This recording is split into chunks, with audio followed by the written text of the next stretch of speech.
జై ఎన్టీఆర్. గట్టిగా జై ఎన్టీఆర్. ధన్యవాదాలు మిత్రులారా. ఈనాడు మైత్రివనం చౌరస్తలో భారతదేశం గర్వించదగ్గ గొప్ప నాయకుడు, తెలుగు జాతికి స్ఫూర్తిని నింపిన, తెలుగు జాతి చేత అన్నా అని పిలిపించుకొని గౌరవం దక్కించుకున్న ఎన్టీఆర్ విగ్రహావిష్కరణ కార్యక్రమానికి సభాధ్యక్షత వహించిన జూబ్లీహిల్స్ శాసనసభ్యులు మిత్రులు నవీన్ యాదవ్ గారు ఈ కార్యక్రమాన్ని ఏర్పాటు చేసి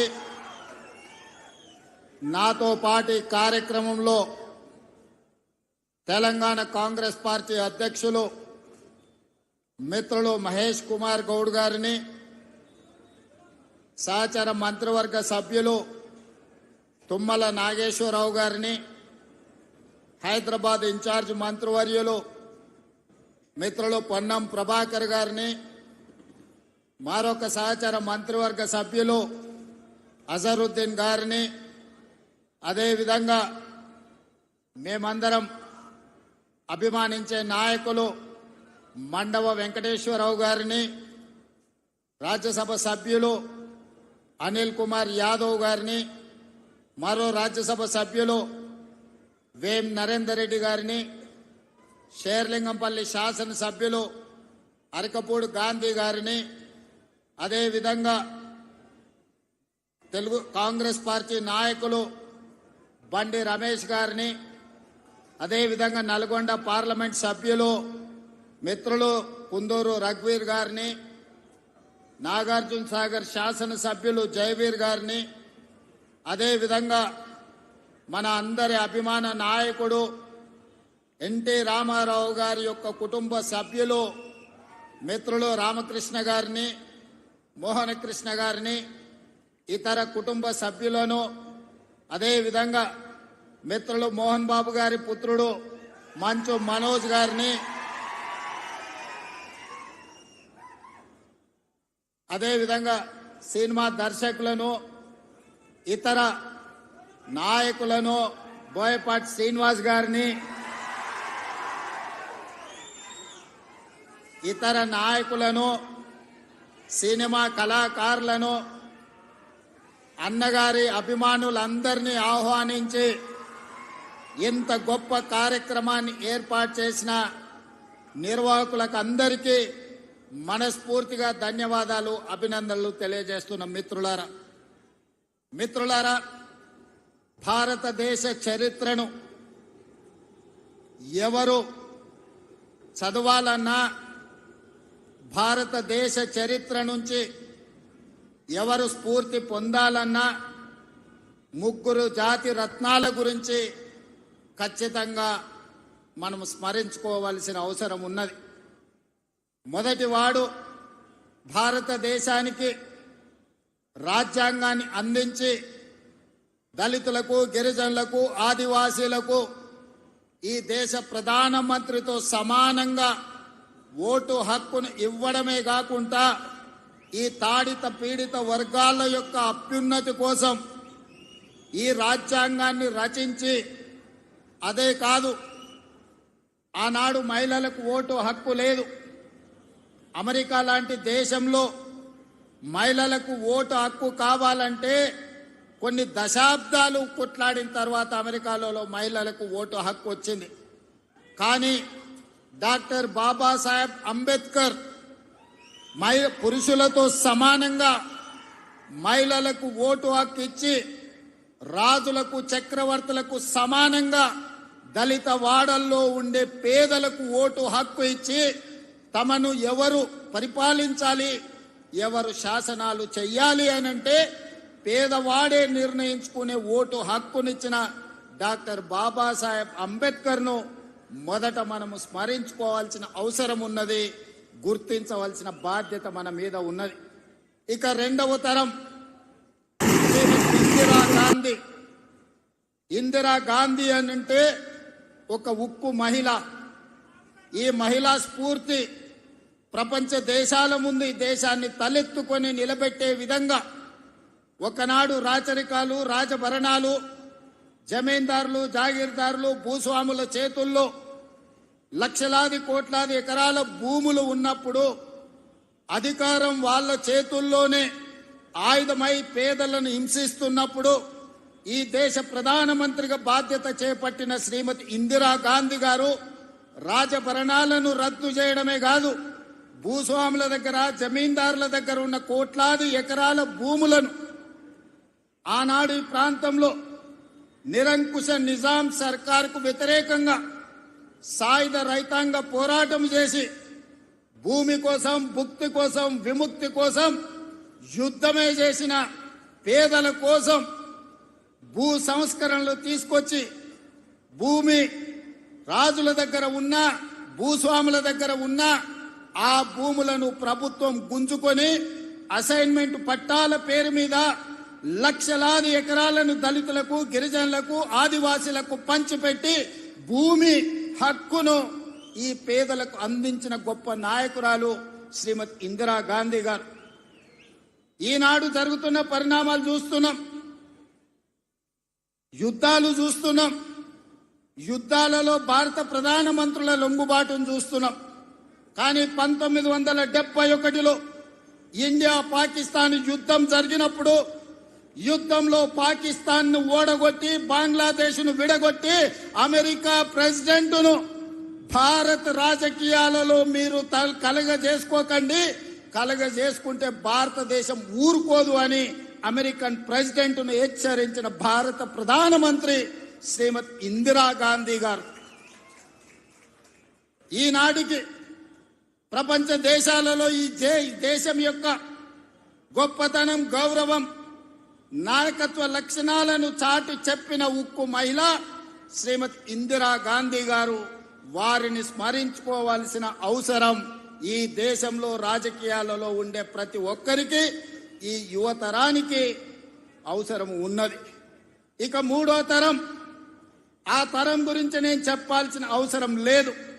మూడు పదాలు, ఎన్టీఆర్.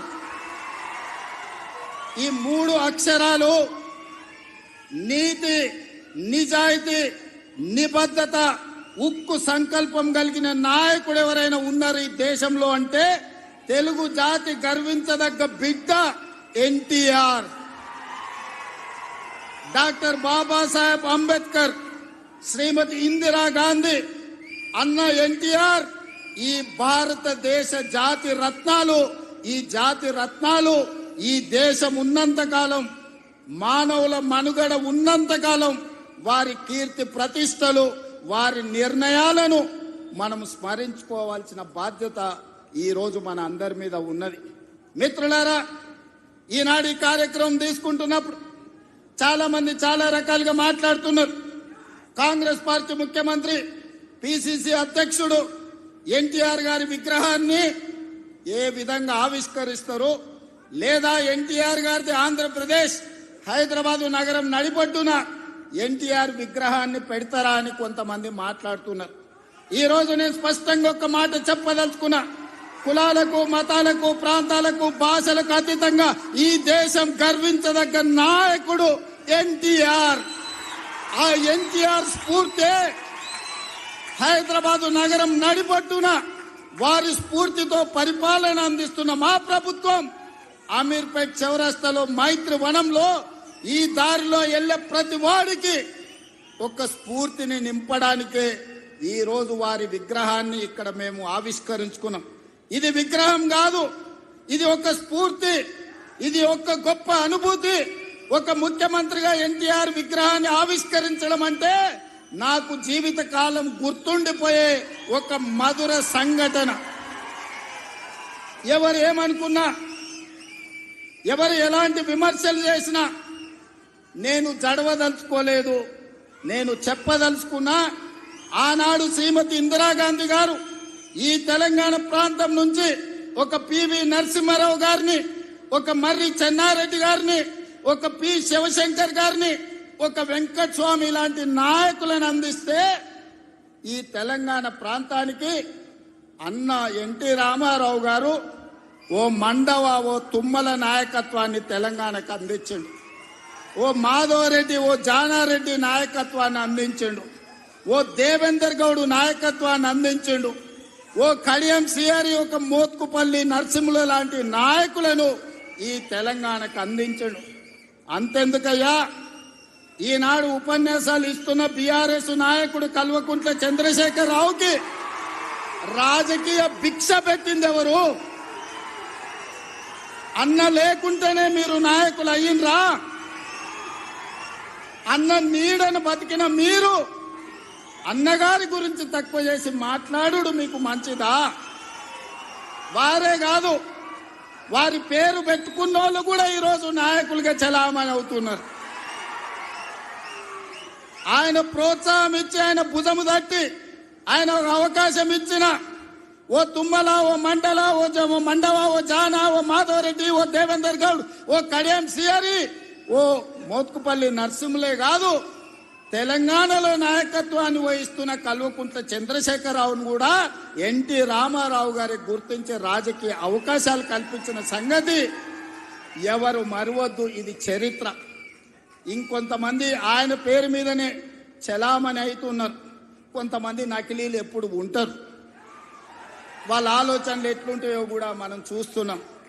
అందుకే ఇవాళ మిత్రులారా, ఈనాడు మేము అందిస్తున్న ఇందిరమ్మ ఇల్లు కావచ్చు, ఆనాడు ఎన్టీఆర్ గారు మొదలుపెట్టిన పక్కా ఇళ్ల పథకమే ఈనాడు ఇందిరమ్మ ఇళ్ల పథకం అని నేను ఈరోజు గర్వంగా చెప్పదలుచుకున్నా. ఈనాడు 3,24,00,000 మంది సన్న బియ్యం ప్రతి పేదవాడు దళిత వాడల్లో అన్నం తింటున్నాడంటే, సంటి పిల్లలకు బుక్కెడు పువ్వ తినిపిస్తున్నారంటే ఆ స్ఫూర్తి వెనకాల అన్న 2 రూపాయల కిలో బియ్యం పథకం ఉన్నదని నేను ఈరోజు చెప్పదలుచుకున్నా. ఇవాళ మేము ఇందిరమ్మ చీరలు ఇస్తున్నాం ఆడబిడ్డలకు. బలంగా నాడు పెట్టే మేము చీర సారెగా భావించి ఈనాడు పాలపిట్టల లెక్క ఈరోజు మా ఆడబిడ్డలు చీర కట్టుకుంటున్నారు. దీనికి స్ఫూర్తి ఆనాడు ఎన్టీఆర్ జనతా వస్త్రాలు పేదవాళ్లకు అందించి కూడు గుడ్డ నీడ అని ఎన్టీఆర్ ఏదైతే ఆలోచన చేసిండో ఆ స్ఫూర్తి ఈనాడు మా ప్రభుత్వంలో అమలు చేస్తున్న సంక్షేమ పథకాలలో కనిపిస్తుంది. మీరు ఒక్కసారి ఆలోచన చేయండి. ఈనాడు వైఎస్ఆర్ ప్రకటించిన ఉచిత కరెంటు కావచ్చు, ఈనాడు రైతులకు మేము అందిస్తున్న 24 గంటల ఉచిత కరెంటు, దీనికి స్ఫూర్తి ఆనాడు అన్న ఎన్టీఆర్ 50 రూపాయలకే హార్స్ పవర్ అని రైతాంగాన్ని ఆదుకోవడానికి వారు అందించిన విద్యుత్తే, వారు అందించిన శక్తే ఈనాడు ఉచిత విద్యుత్తు అని నేను చెప్పదలుచుకున్నా. ఇవాళ మిత్రులారా, ఆనాడు ఎస్సీల కోసం, ఎస్టీల కోసం, మైనారిటీల కోసం అమ్మ ఇందిరమ్మ పాటుపడితే బలహీన వర్గాల కోసం అన్న ఎన్టీఆర్ పాటుపడ్డాడు. ఇవాళ బలహీన వర్గాలు, పాలితులుగా ఉన్న బలహీన వర్గాలు ఈరోజు పాలకులుగా మారినరు అని అంటే అన్నగారి యొక్క ఆశీర్వాదం తెలంగాణ సమాజానికి అందబట్టే పాలితులుగా ఉన్న బలహీన వర్గాలు ఈరోజు పాలకులుగా మారినరు. ఒకనాడు గ్రామాలలో పటేలు పట్వారి వ్యవస్థ ఎంత బలంగా ఉండేనో వాళ్ళ చేతుల్లో తెలంగాణ నలిగిపోతుంటే ఎన్టీ రామారావు గారు పటేల్ పట్వారి వ్యవస్థను రద్దు చేసి పేదలకు విముక్తి కలిగించిన చరిత్ర ఈ ప్రాంతంలో ఉన్నది.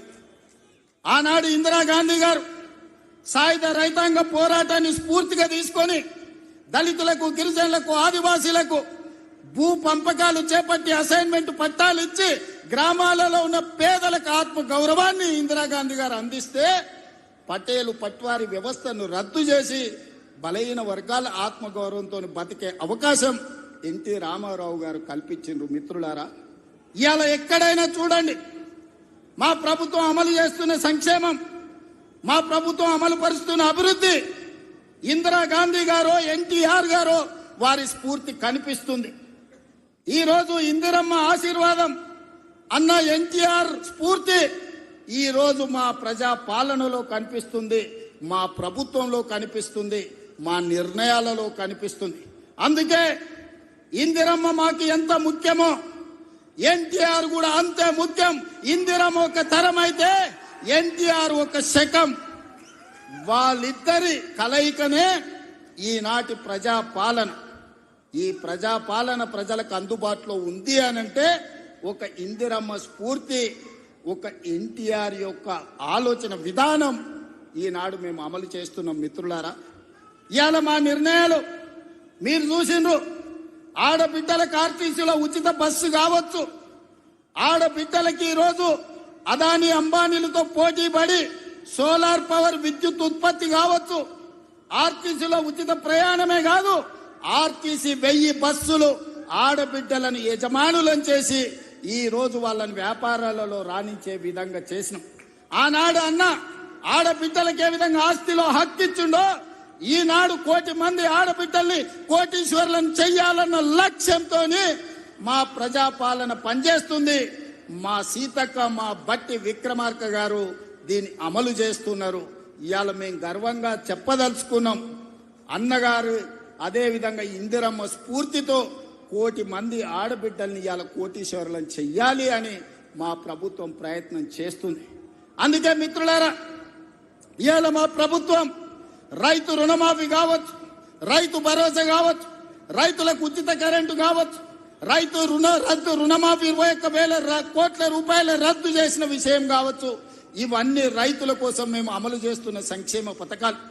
ఇవాళ రైతులు పండించిన సన్న వడ్లు 500 రూపాయల బోనస్ ఇచ్చి ఈనాడు మేము కొనుగోలు చేస్తున్నామంటే రైతును రాజును చెయ్యడమే లక్ష్యంగా, వ్యవసాయాన్ని పండగ చేయడమే లక్ష్యంగా ఈరోజు మేము పనిచేస్తున్నాం. ఇవాళ మహిళలందరికీ అవకాశం ఇవ్వాలి అని స్థానిక సంస్థల్లో ఆనాడు మహిళలకు రిజర్వేషన్లు ఉండాలని రాజీవ్ గాంధీ గారు నిర్ణయం తీసుకుంటే ఆ నిర్ణయాన్ని అమలు చేసిన గొప్ప నాయకుడు ఎన్టీఆర్. ఈ రోజు స్థానిక సంస్థల్లో ఆడబిడ్డలకు 50% అవకాశాలు ఆనాడు రాజీవ్ గాంధీ నిర్ణయం తీసుకుంటే ఎన్టీఆర్ అమలు చేస్తే ఈ రోజు ఆడబిడ్డలకు స్థానిక సంస్థల్లో ఈ రోజు రిజర్వేషన్లు వచ్చినాయి. ఆ స్ఫూర్తితో ఈనాడు శాసనసభలో, లోక్సభలో మహిళలకు రిజర్వేషన్లు ఉండాలి, 33% ఇవ్వాలి అని ఈ వేదిక మీద ఉన్న మేమందరం కట్టుబడి ఉన్నాం. రాబోయే ఎన్నికలు 33% రిజర్వేషన్లు ఈ రోజు మహిళలకు ఇచ్చే విధంగా మేము ముందుకు వెళ్తామని నేను తెలియజేస్తున్నాను. మిత్రులారా, ఆనాడు యువకులు 25-26 ఏళ్ల యూనివర్సిటీలో చదువుకున్న పిల్లలకు, మారుమూల ప్రాంతాలలో ఉన్న పేదలకు ఏ విధంగా అయితే ఎన్టీఆర్ గారు టికెట్లు ఇచ్చి గెలిపించిండో ఈనాడు మా ప్రభుత్వంలో కూడా ఒక మందుల సామెల్, ఒక ఎడమ బొచ్చు లాంటి వాళ్ళు, అత్యంత నిరుపేదలు, ఇందిరమ్మ ఇండ్లలో ఉండే పేదలు రూపాయి లేకపోయినా టికెట్లు ఇచ్చి ఇవాళ ఎమ్మెల్యేలను చేసినాం. ఒక యువమిత్రుడు, క్రీడాకారుడు బాలయ్య గారి బ్యాచ్మెట్ నిజాం కాలేజీలో క్రీడాకారుణ్ణి ఇవాళ మంత్రిని చేసిన మహమ్మద్ అజారుద్దీన్ గారిని, ఈ రోజు వాకిటి శ్రీహరి కావచ్చు, యువమిత్రుడు పొన్నం ప్రభాకర్ విద్యార్థి రాజకీయాల నుంచి వచ్చిన మిత్రుడు ఈ రోజు మంత్రివర్గంలో సహచరుడు. అంటే ఇవన్నీ కూడా యువత కోసం. ఈ రోజు రాష్ట్రంలో మొదటి సంవత్సరంలోనే 67,000 ప్రభుత్వ ఉద్యోగ నియామకాలు చేపట్టి ఈ రోజు యువకులకు ఉద్యోగ ఉపాధి అవకాశాలు కల్పించినాం. మహిళలకు 60,000 కోట్ల రూపాయల బ్యాంకు లింకేజ్ అప్పులు ఇప్పించినాం. ఈ రోజు మహిళలు వ్యాపారం చేసుకుంటూ, యువకులు ఉద్యోగాలకు పోటీ పడుతుండ్రు, రైతులు వ్యవసాయంలో లాభసాటిగా ఈ రోజు ముందుకు సాగుతున్నారు. ఇవన్నీ మీ ఆశీర్వాదంతో మీరండగా నిలబడి ఆనాడు 2023 డిసెంబర్ 7 నాడు ప్రజాపాలనను మీ ఆశీర్వాదంతో అధికారం చేపట్టి ఉప ఎన్నికలు జరిగితే కంటోన్మెంట్ అయినా, జూబ్లీ హిల్స్ అయినా మీరందరూ అండగా నిలబడి గెలిపించబట్టే ఈనాడు ప్రజాపాలన ముందుకు సాగుతుంది. భవిష్యత్తులో మీరు ఇదే విధంగా అండగా ఉండాలి. ఈ సందర్భంగా చివరగా ఒక్క మాట చెప్పదలుచుకున్నా. 94 నుంచి 2004 వరకు 10 సంవత్సరాలు తెలుగుదేశం పార్టీ అధికారంలో ఉంది. 2004 నుంచి 2014 వరకు 10 సంవత్సరాలు కాంగ్రెస్ పార్టీ అధికారంలో ఉంది. 2014 నుంచి 2024 వరకు బీఆర్ఎస్ అధికారంలో ఉంది. ఇవాళ నేను చెప్తున్నా, మీ ఉత్సాహం, మీ ఊపు చూసిన తర్వాత 2024 నుంచి 2034 వరకు మాదే అధికారం. సంక్షేమాన్ని, అభివృద్ధిని అంతర్జాతీయ స్థాయికి తీసుకెళ్లే బాధ్యత మేము తీసుకుంటాం. ఎన్నో అభివృద్ధి పనులు జరుగుతున్నాయి, మీరు అండగా నిలబడండి.